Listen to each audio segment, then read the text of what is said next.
10 True Bewildering Horror Stories Animated for Sunday Night, Compilation MHS Horror. The fluorescent lights buzzed above me, washing the Popeye's counter in a dull orange glow. I'd only been working there a week, my first real job since starting college in Austin, and every creak of the fryer or hiss of oil still made me jump. That night was slow. The kind of slow that makes you notice the hum of the refrigerator and the squeak of your own shoes. My shift manager, Jake, was in the back checking the fryer. I was alone at the register, half watching rain streak down the glass door. Then the bell over the entrance jingled. A woman stepped in. Mid-30s maybe, long hair matted to her forehead like she'd run through a storm. Her lipstick was smeared, her clothes damp, and even from behind the counter I smelled the heavy sting of alcohol. "I want the number 3 combo," she said. No greeting. No glance at the menu. Just those flat eyes on me. "Sure thing, ma'am." I tried to sound casual, punching it in. "That's 3 pieces of chicken, fries, and a biscuit. $12.49. She slid a crumpled 20 across the counter. Her fingers trembled, but not from the cold. I handed her the receipt. "Your drink's not included, but I can."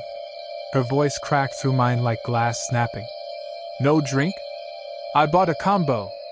I blinked. Yes ma'am, but the number 3 doesn't come with a soda unless." Her pupils blew wide. "Get the manager out here." The shift from confusion to fury was instant. My throat tightened. I glanced toward the kitchen, praying Jake would appear, but all I heard was the clank of metal. "Ma'am, I can fix this," I said quickly. "I'll get you a drink on the house." For a moment she just stared, face unreadable. Then, without warning, she started to laugh, a loud, mocking cackle that echoed through the empty store.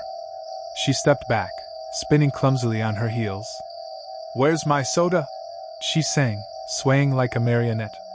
"Where's my soda?" Her hips moved crudely, her arms flailing. A family eating in the corner grabbed their kids and hurried out, leaving half-eaten fries behind. "Please, ma'am," I begged. "You need to calm down or I'll have to." Her laughter stopped dead. She stared at me, eyes glassy. Then, in a whisper, "No soda." She turned toward the door and picked up the heavy plastic advertising sign leaning against the wall. "Hey, please don't." The sign slammed into the glass window beside the entrance. Crash. Shards exploded across the tile. My ears rang. Before I could move, she grabbed a plastic chair and hurled it into the second window. "Stop! Stop!" I shouted, heart hammering. She turned toward me, still holding the chair, her breathing harsh and uneven. "I still don't have my soda, do I?"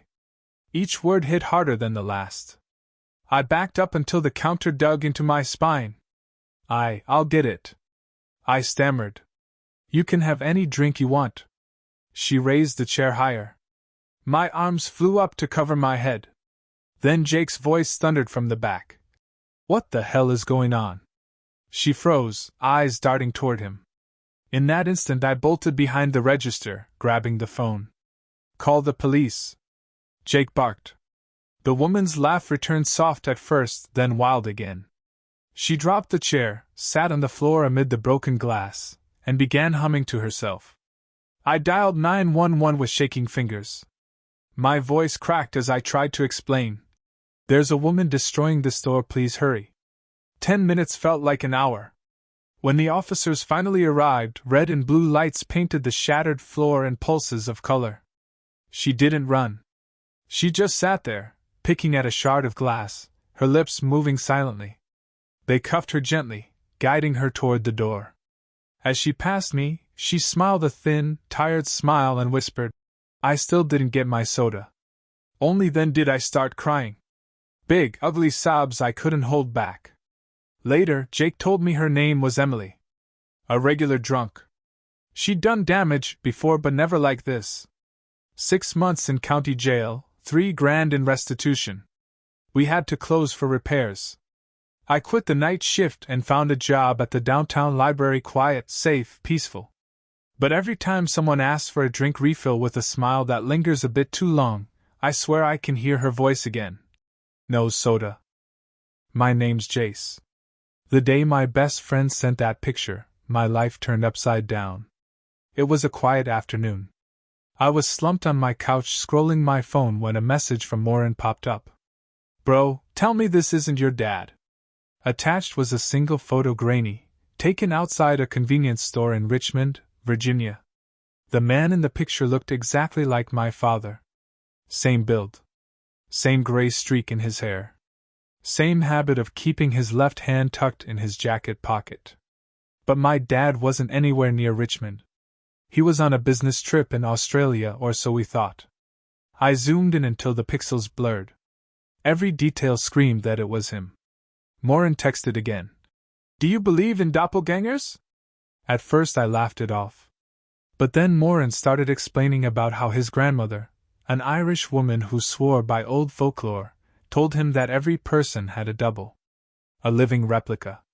And if the two ever met, one of them would die. Something cold coiled in my stomach. I called my mom. She picked up on the second ring, cheerful at first, until she heard my voice. Mom, I need you to see something. I sent the photo. Silence. Then, faintly, That looks like your father. I told her what Morin said. About the warning. At first she didn't respond, but I could hear her breathing quicken. My mom was a nurse, practical, logical. But that night she said something I didn't expect. We're going to find him. By morning, we were on the road, me, my mom, and my sister, Grace. Morin gave us the exact store location. It was a 2-hour drive, and for most of it, no one said a word. Grace kept staring at the photo on her phone, whispering to herself. What if it's really him? The sun dipped behind gray clouds as we reached the city limits. Streetlights flickered to life, bathing everything in dull orange. The store looked small and lonely against the evening sky. But the man from the photo wasn't there. We split up, checking alleys, gas stations, even nearby motels. Hours passed. My phone battery was nearly dead when Grace's voice cracked over the line. Jace. I see him. Her words jolted me awake. She was 2 blocks away, near a taxi stand. I ran, my mom right behind me. When we arrived, the air smelled like rain and gasoline. A yellow cab idled under a flickering street lamp. Behind the wheel a man who looked exactly like my father. My heart stopped. He was arguing with a drunk customer outside the car. The stranger slurred something about not having change. Dad's voice, or whatever version of him this was colder than I'd ever heard. Then go get change. I'm not a bank.